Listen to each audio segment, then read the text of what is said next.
Dhanik Bharat educational institutions inter IIT JEE NEET admission open.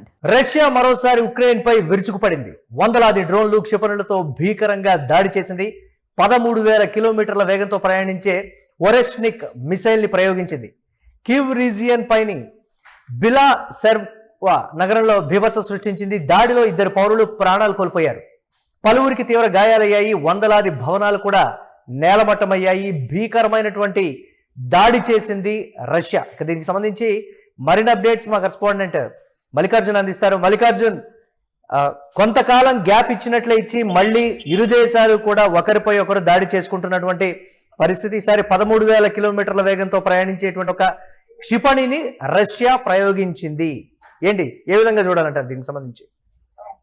Murali, మరొకసారి కూడా Ukraine పై కూడా రష్యా విరుచుకున్నటువంటి సందర్భాన్ని మనం చూసినాం. గతంలో కూడా ఆ భీకరమైన యుద్ధం జరిగిన తర్వాత కూడా తగ్గినని చెప్పవచ్చు. ఈ నేపథ్యంలో మరొకసారి కూడా రష్యా దాదాపుగా 13,000 కిలోమీటర్ల వేగంతో ప్రయాణించేటువంటి క్షిపణిని కూడా ఆ మిసైల్ ప్రయోగాన్ని ఉక్రెయిన్ పై చేసిందనే చెప్పవచ్చు. ఈ క్రమంలో కూడా చాలా ఇబ్బందికర పరిస్థితులు, పలు భవనాలు కూడా నేలమట్టమైనటువంటి సందర్భాలు మనం చూస్తాం. ముఖ్యంగా మనం చూసుకుంటే క్యూ రీజన్ పై కూడా బిలాసర్గ నగరంలో బీభత్సం పూర్తి స్థాయిలో కూడా దాదాపు 2 పౌరులు కూడా ఈ దాడుల వల్ల కూడా అక్కడ మృతి చెందినటువంటి పరిస్థితి ఉంది. కాబట్టి వందలాది భవనాలు కూడా ఇప్పటికే నేలమంటమని చెప్పొచ్చు. ముఖ్యంగా మనం చూసుకుంటే ఇటీవల ఉక్రెయిన్ డ్రోన్ దాడులు రష్యా పైన అధికంగా చేసిందని చెప్పవచ్చు. దీన్ని మనసులో పెట్టుకున్నటువంటి రష్యా కూడా పూర్తి స్థాయిలో ఖచ్చితంగా ఏ విధంగా ఉక్రెయిన్ పైన విరుచుకుపడాలి, ప్రతీకారం తీసుకోవాలనే లక్ష్యంతో కూడా ఈ రోజు ఈ మిసైల్ ను ఉపయోగించిందని చెప్పి తెలుస్తా ఉంది. కాబట్టి ప్రాణ నష్టం పెద్దగా జరగకపోయినా కూడా పూర్తిగా భవనాలు అయితే చాలా కూలిపోయాయి. ఈ నేపథ్యంలో 2 పౌరులు కూడా ఈ దాడిలో కూడా మృతి చెందినటువంటి పరిస్థితి ఉంది. ముఖ్యంగా మనం చూసుకుంటే పశ్చిమ దేశాలు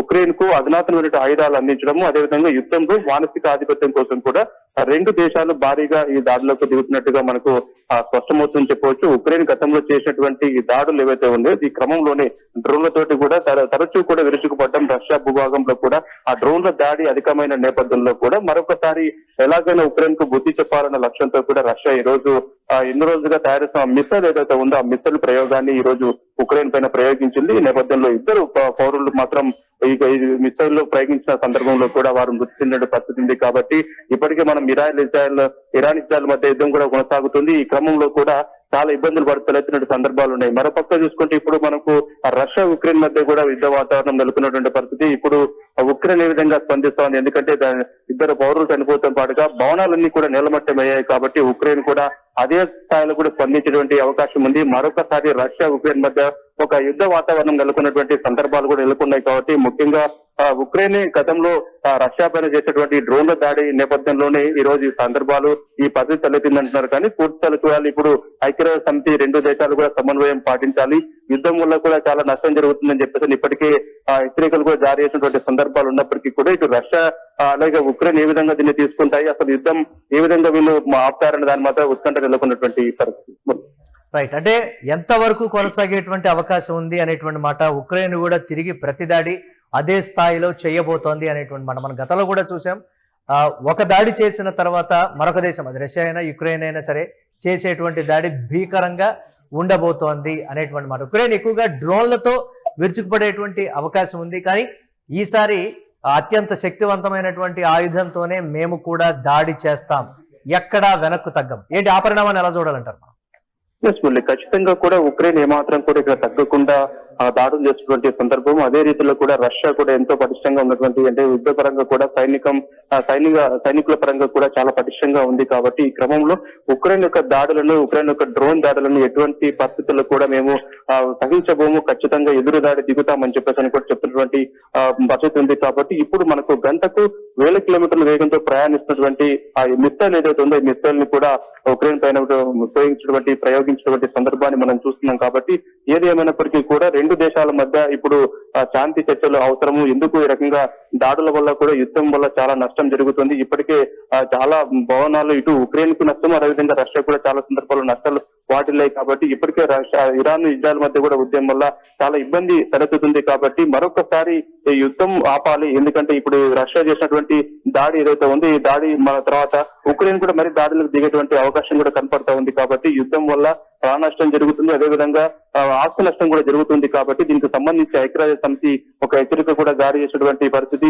అందరూ కూడా కలిసికట్టుగా ఉండాలి, శాంతి చర్చలు జరపాలి, యుద్ధాన్ని ఇప్పటికైనా ఆపాలి అని చెప్పేసి కూడా ఒక ఐక్యరాజ్య సమితి కూడా సూచించిన పరిస్థితి ఉంది. కాబట్టి ఏదేమైనప్పటికీ కూడా ఇటు రష్యా పూర్తి స్థాయిలో ఆధిపత్యం సంపాదించడం కోసం, ఎందుకంటే ఉక్రెయిన్ పైన తన ఆధిపత్యాన్ని చాటుకోవడానికి, ఎందుకంటే తరచూ కూడా ఉక్రెయిన్ దాడులు చేయడము, డ్రోన్ల దాడి చేయడం ఇదంతా పూర్తి స్థాయిలో చూస్తుంటే, అదే విధంగా మనం చూసుకుంటే పశ్చిమ దేశాలకు ఉక్రెయిన్ కూడా అత్యాధునిక ఆయుధాలను సరఫరా చేస్తుందన్నది రష్యా యొక్క ఆరోపణ.